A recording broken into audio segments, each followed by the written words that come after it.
వరకు నిర్మించి తలపెట్టిన గ్రీన్ ఫీల్డ్ హైవే భూసేకరణ అధికారులకు రైతులకు మధ్య కొరకలేని కొయ్యలా మారింది. అయితే తమ షరతులను ఒప్పుకుంటేనే గ్రీన్ ఫీల్డ్ హైవే ఏర్పాటుకు సహకరిస్తామని బాధిత రైతులు అధికారుల ఎదుట వాపోయారు. జీవనాధారమైన పంట పొలాలను ఇచ్చేందుకు సిద్ధంగా లేమని తమ డిమాండ్లను అధికారుల ఎదుట వ్యక్తపరిచారు.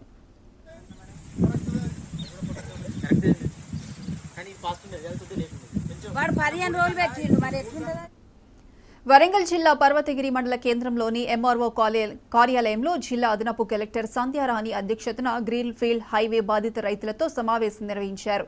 ఈ కార్యక్రమంలో ఏనుగళ్లు, చింతనకొండ గ్రామాలకు చెందిన పలువురు రైతులు పాల్గొన్నారు. గ్రీన్ ఫీల్డ్ హైవే నిర్మాణం కోసం రైతుల నుండి అధికారులు అభిప్రాయాలను సేకరించారు. గ్రీన్ ఫీల్డ్ హైవే నిర్మాణంలో భూములను కోల్పోతున్న రైతులకు ప్రభుత్వం ప్రస్తుత మార్కెట్ విలువను కట్టిస్తుందని అధికారులు రైతులతో అన్నారు. అధికారుల మాటలు సంతృప్తికరంగా లేవని, గ్రీన్ ఫీల్డ్ హైవే నిర్మాణం కోసం తమ భూములు ఇవ్వాలంటే ఎకరాకు ₹1 కోటి నష్టపరిహారంతో పాటు టోల్ ప్లాజాల్లో తమకు వాటా సహా కుటుంబంలో ఒకరికి ఉద్యోగం కల్పించాలని, అలా అయితేనే ఒప్పుకుంటామని రైతులు తెలిపారు. రైతుల డిమాండ్లను విన్న అధికారులు వారి అభిప్రాయాలను ప్రభుత్వం నివేదిస్తామని చెప్పారు. రైతులకు ఈ భూమి ఉంటేనే మాకు రుణం ₹1,50,000 మనం రుణం తీసుకుంటాను. మేము పెట్టుబడులకు దానికో దీనికో అది పోతుంది.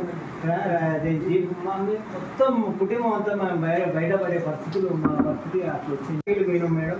మా మూటలు మోసుకుంటా పోయి మేము 6 రోజుల కష్టపడి ఇవాళ మీరు పంపిస్తున్నారు. మేము కొందరు కూడా మాకు ఈ డిమాండ్స్ ఉన్నాయి. ఆ డిమాండ్స్ అయితేనే మేము ఇస్తాం, లేకుండా ఇవ్వాలి మేడం కూడా ఒకటి ఇంప్లిమెంట్ ఇచ్చినాం మేడం. తర్వాత మళ్ళీ ఇక్కడ కూడా మళ్ళీ సార్ ఇక్కడ రమ్మంటే మొన్న కూడా మేము మళ్ళీ వచ్చి మళ్ళీ ఒకటి ఇచ్చి మీరు కూడా రమ్మన్నాం మేడం.